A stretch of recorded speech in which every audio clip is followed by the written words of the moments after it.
As humans, we tend to get insecure about our imperfections. But what is imperfection?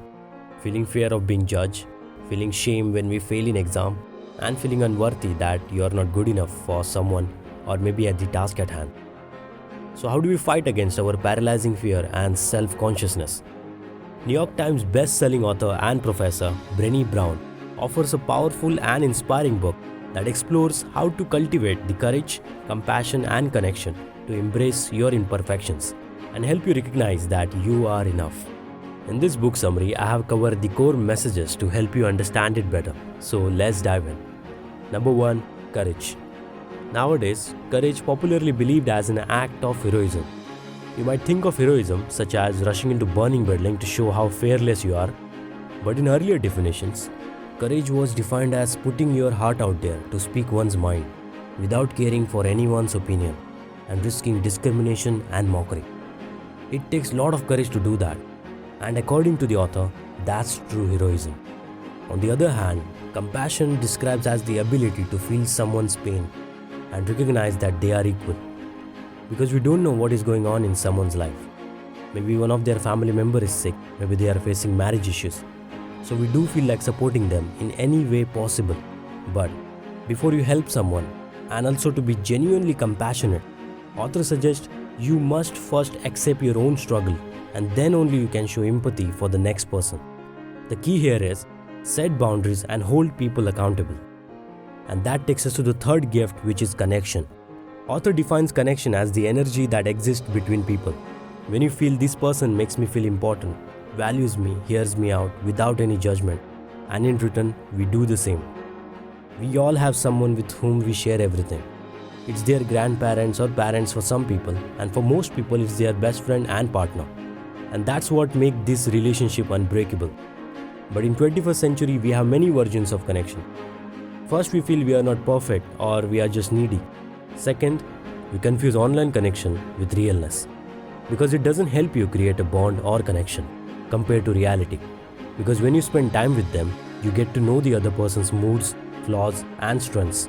In result, it helps you establish a long-lasting connection. Moreover, the author explains how being authentic in today's world isn't walk in the park. For instance, this is Mike. Mike is really an authentic guy. Mike doesn't play a role to fit in or to impress anyone. Mike is honest and accepts his mistakes and flaws. Mike is ready to take his consequences of being true to himself. So be like Mike because it takes courage to be open and accept your flaws. If you have seen 8 Miles movie, you know what I mean. Where in the last rap battle, he knew that the odds are not in his favor. But still, he accepts his flaws and weaknesses and uses it as a strength and wins the battle. But in today's world, staying real is even more challenging, where the most of the people are trying to fit in and not being themselves. The author suggests if you choose to be authentic, just go all in and stick to it, irrespective of storms and battles. And the next point is related to what I just said. If you see, since the COVID-19 outbreak, many people struggle financially. Many of us lost jobs. Clouds of uncertainty appeared from nowhere. But still, there was this voice in our head that guided our decision to choose a path, like starting new businesses and ventures. The author says, when we follow our faith and intuition, we find the courage to believe in what we can't see, and strength to let go of our fear of uncertainty. And that takes us to the next point, which is resilient spirit. Here author conducted extensive research in which she interviewed individuals who overcome tough and challenging situations. It helped her form one conclusion, that at the center of their success, there was a strong sense of spirituality.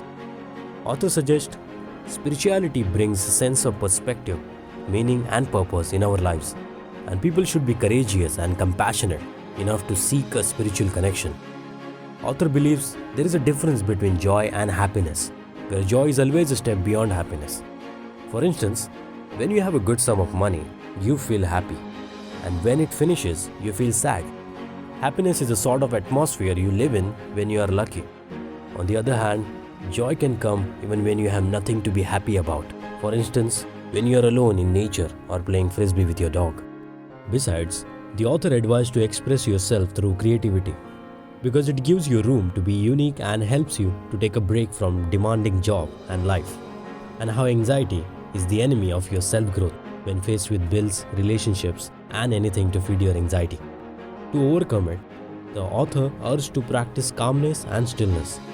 As a reader, we read a lot of self-help books and self-growth books, and I find this one of the most common piece of advice every author suggests.